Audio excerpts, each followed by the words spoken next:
Hello YouTube, and welcome to my channel. My name is K.A. Bloch, and I am the award-winning author of 4 books that consist of poetry and prose. And I also have a blog at thepracticalpoet.com/blog. And on that same website, there is a books tab where there are links and descriptions of all of my award-winning books. So in each of my books, I do tell a poem, but prior to telling the poem itself, I tell a little bit of the backstory about the poem, a little bit of the motivation, the inspiration, sometimes just my random thoughts, sometimes just, what was I thinking about when I wrote it, maybe what was going on in the world, something that inspired me to write that poem. And then each week on this channel, I am bringing a featured poem from one of my books. And I will tell a little bit of a story about that poem, maybe a little bit of a story about why I chose to feature that poem this particular week. And then just kind of some of my random thoughts before I get into the reading of the poem. So it's a little bit of storytelling through poetry, if you will. And this week, the featured poem that I chose to focus on is from my 3rd book called Gather Seeds of Hope. And this is a poem called The Dinner Party. And the reason that I chose to focus on that poem this week is because it is the holiday season. It is here, whether we're ready for it or not. Here in the US, next week is Thanksgiving week already. And then right after that, it's like fast forward into Christmas and then right into the New Year and all of the New Year celebrations. So probably at some point, we're either going to be hosting a dinner party or attending some kind of a holiday gathering. And it can be a very stressful time, especially for the person planning the party. As much as we like to see those commercials on TV that show the perfect family, beautifully dressed, sitting around a gorgeous table, and dad bringing the perfectly, cooked bird whole, uncarved to the table, and everybody oohs and ahs as they see this bird come. And I always have to wonder, like, when do they carve it, right? I know in our house, it's kind of chaotic when it's time to carve the bird. We get out the electric knives and it's loud and, everybody's picking at it and stuff like that. So it's a little bit of chaos, but in the commercials, it looks perfect. So if you are hosting a holiday gathering this year or any year, any time, I implore you to keep, 2 things close at hand: your patience and a sense of humor, because probably at some point you're going to need it. Somebody's going to say something, somebody's going to do something, and you're going to want to step away and count to 10 and then maybe come back and try to find some humor in it. So again, this week featuring a poem called The Dinner Party. And this is a poem, it's a little bit lighter than some of my other poems. Sometimes my poems can be a little bit darker or a little bit sadder. I'm not sadder, but just a little deeper. This is a little bit more tongue-in-cheek, and it tells the story about a woman who, actually, it's not a woman, it's a person. And in my brain, they're just a woman. I just kind of named it as a female hostess to this dinner party, but certainly men host lots of dinner parties as well. But in this one, the woman in the poem is choosing to host a dinner party for no particular reason other than she's excited and she has a lot of friends that she wants to celebrate with. She says they have a lot to celebrate, and let's all get everybody together. And so she's very excited to start planning this dinner party, and she starts working on the menu, and she starts to realize that that's easier said than done, because so many people nowadays, it never used to be this way, but so many people nowadays have specific diets and diet regimens that they're following. And in some cases, it's medically necessary, right? You may have an allergy or a sensitivity to something and you have to avoid certain foods. But in other times, it's a choice to eat a certain way. We maybe choose to eat as a vegan or a vegetarian for ethical reasons. We may choose to avoid carbs. We may choose to be sugar-free or gluten-free, or only eat organic, or those types of different eating patterns. And again, it never used to be that way. I remember as a kid when my parents would have a dinner party, and they did quite often, and everybody would just eat what was served and sit around the table, and everybody was stuffed and happy at the end, but it's not really that way. And like I said, sometimes it is medically necessary, and I am by no means trying to make fun of anybody for that reason. But if we are choosing to eat a certain way, it does, the host or hostess should respect that, but it does make it a little bit more difficult to plan the party. And, I've hosted small dinners before, and, the hostess or the host wants nothing more than their guests to leave stuffed stuffed and happy. And, you know, if they have to undo their notch of their belt a couple of notches because they're so stuffed, you know, that is a host or hostess dream. Nobody wants to spend all day in the kitchen and then see their beautiful platter of roast beef pass by somebody because they don't eat meat, or their vegetable casserole because somebody doesn't eat carbs, or their beautiful cake that they worked all day on because somebody doesn't eat sugar. And, you know, we have to respect how people choose to eat, right? But it does make things a little bit more difficult on us when we are choosing to host a dinner party.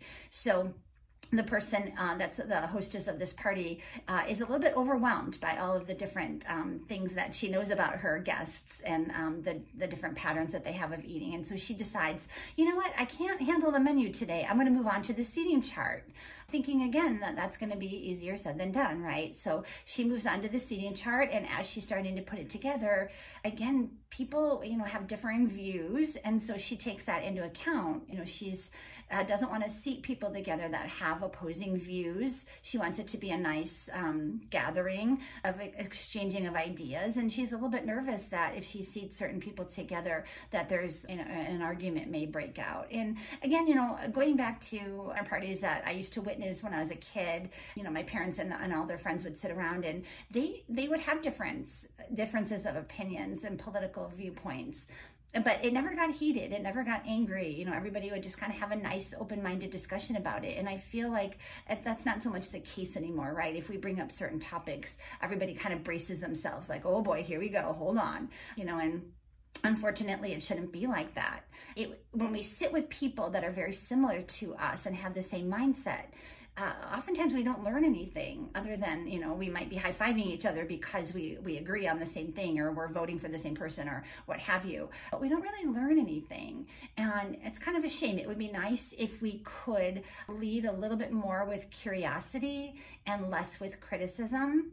It would be nice if we can open our minds a little bit more if we're sitting next to somebody with opposing views. And I know, and I'm guilty of this too, sometimes when somebody's speaking, are we really listening, or are we just kind of waiting for our time to talk? Are we formulating our thoughts while we're really not listening? We're just kind of waiting like, come on, come on, come on, I got something to say here. I want to jump in and I want to give you my opposing viewpoint. And that does happen quite often. And it would be nice if we can kind of learn from each other and have these nice discussions without it turning into a battle. And we see it on social media all the time, the battles that go forth. And I don't think it's quite as obvious in person. I think people hold back a little bit more in person than they do online. We've heard of the keyboard or the cyber bullies. And I think they feel like because they have a keyboard and a computer screen that they can take a little bit, you know, more leeway with saying, you know, maybe some unkind things that they wouldn't necessarily say in person, especially if they're sitting at somebody's dinner table. But, you know, the host or hostess of this party doesn't want to take that chance. And so she says, boy, you know, this is turning out to be a big endeavor. Maybe instead I'm just going to have hors d'oeuvres and drinks, and hopefully that will be a nice gathering where people can get together and just celebrate the holidays. So she does get quite overwhelmed. And at the very end, right before, you know, she decides to just kind of crash on her couch and just say, maybe save this for another day, she asks that question that probably so many of us have asked over the last couple of years. Can't we all just get along, right? Is that so hard, especially for one night?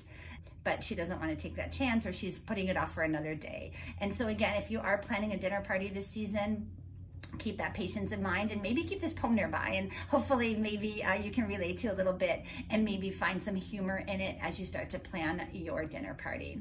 So without further ado, I want to get into the reading of this poem. It is a little bit of a longer poem, as many of mine are, so this does go on for a bit as we tell the story of planning the menu, planning the seating arrangements, and then what happens from there. So I'm going to go ahead and take a quick sip of tea. I hope that you settle in and get ready for a little bit of a longer poetry reading. Hopefully you have a nice beverage. It's kind of gray and gloomy here today, a little bit rainy, so a nice hot cup of tea is really, really good right now. So, and if you don't want to listen to the poem, or you'd rather read it on your own or print it out, maybe give it to those hosts and hostesses that are having parties this year, you can find a printed copy of this poem along with a little bit of a write-up, the story behind it, etc. on my blog at thepracticalpoet.com/blog, and then the poem is called The Dinner Party. So quick sip of tea here. I'm gonna put on my glasses. And again, a little bit of a longer poem. It's a little bit dark in here, so hopefully I will get through without tripping on any of the words. And I hope that you enjoy this poetry reading of The Dinner Party. I think I'll have a dinner party. I know it will be great. I have many friends and loved ones, and so much to celebrate. I can't wait to send the invites. It'll be such fun to get everyone together. It will be a home run. I'll start working on the menu. I wonder what I'll serve. I want to make it special, a night they all deserve. I'm excited to start planning, from cocktails through dessert. I know some have a regimen, as they've put me on alert. Mary Beth is gluten-free, so there goes the pasta dish. Robert's pescatarian, so maybe I'll serve fish. Susan is a carnivore, so no vegetables for her. Michael's a vegetarian, so those two will not concur. But Michael is lacto-ovo. Does that mean he will eat dairy? I'm not sure of all the different types, as I make a note to query. Martha is a vegan, so no animal at all. All these special diets are keeping me on the ball. Tommy is on keto, so bring on the fat and butter.